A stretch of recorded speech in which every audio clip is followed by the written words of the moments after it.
every room empty enough to look like possibility. The photographer moved through like someone cataloging evidence. Light here, angle there, the couch positioned just so. They watched from the doorway and realized they were looking at their home the way a stranger would. Not the place where they lived. The place they were about to stop living. The staging started 2 days before. Clear the counters, hide the mail, remove anything that says who actually lives here. The realtor's email had been specific. Neutral palette, minimal personal items. Let buyers imagine their own life. So they packed the photos first. The ones on the mantle. The ones stuck to the fridge with magnets from places they went when things were still good. Then the books. The mismatched mugs. The throw blanket that always ended up on the floor. What was left looked like a hotel. Clean lines, empty space. A version of home that belonged to no one. The photographer arrived at 10. She had done this before. You could tell by the way she moved. Efficient, professional. She did not ask why they were selling. She just asked them to step out of frame. They stood in the hallway while she worked, listened to the click of the shutter, the shuffle of the light stand. At one point, she called out, asking if they could move the plant on the windowsill. It was blocking the view. They moved the plant. When she finished, she showed them a few shots on the back of her camera. The living room looked bigger. The kitchen looked brighter. Everything looked like it belonged to someone else. She said the photos would be ready by Friday. They said thank you. After she left, they stood in the kitchen, the same kitchen, but also not. Staged now, perfect now, ready to be seen by people who would never know what happened there. We pack what leaves and photograph what stays. We make our homes beautiful for people who have never stood in them. The stranger gets the curated version, the soft light, the clean counters, the story we tell when we need someone to want what we no longer do. There is something about preparing to leave that asks us to see clearly. Not the home we wanted it to be, not the life we thought we would build there. Just the rooms, just the light coming through the windows at this particular angle on this particular afternoon.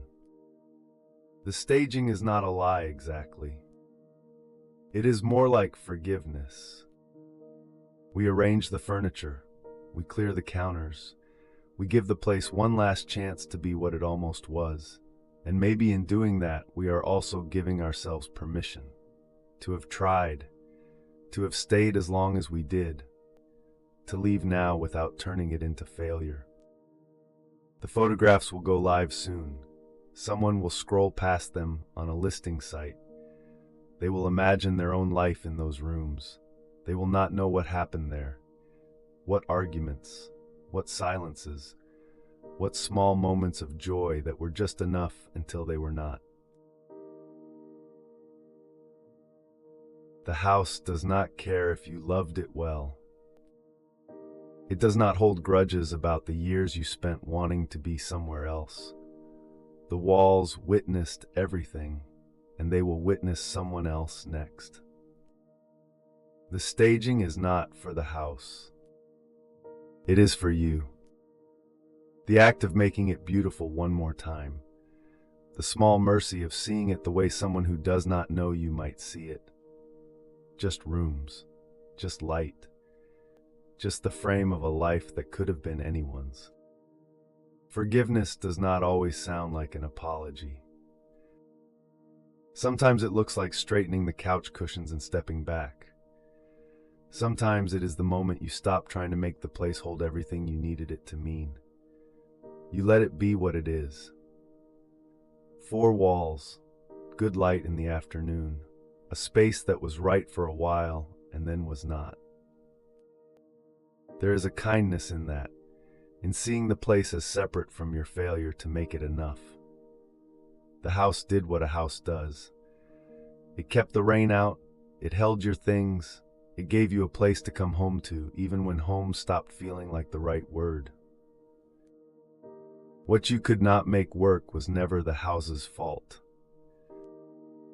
What you could not fix was never about the rooms. The listing will go live on Friday. By Monday, there will be an open house.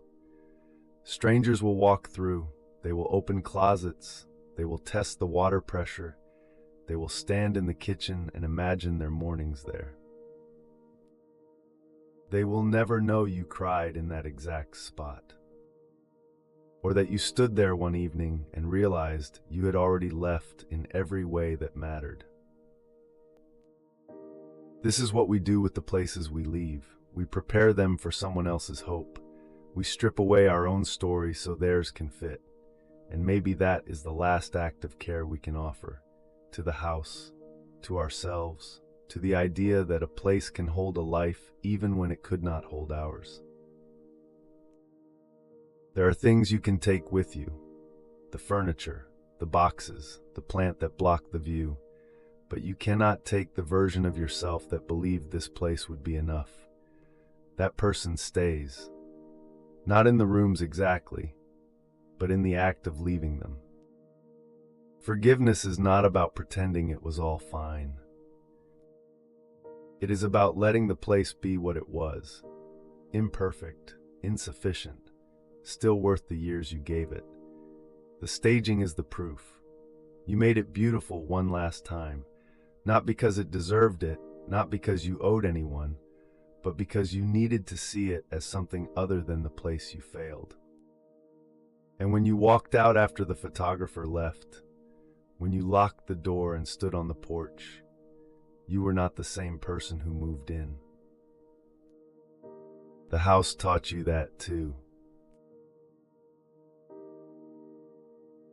What are you still staging for someone else's approval? What version of your life are you arranging so it looks right from the outside, so it photographs well, so someone scrolling past might pause and think it looks like a place they could be happy? And what would it mean to stop? To let a place be just a place. To let a chapter be just a chapter. To walk away without needing it to have been perfect. Without needing the photos to prove you did everything right. What if leaving was not the opposite of having tried?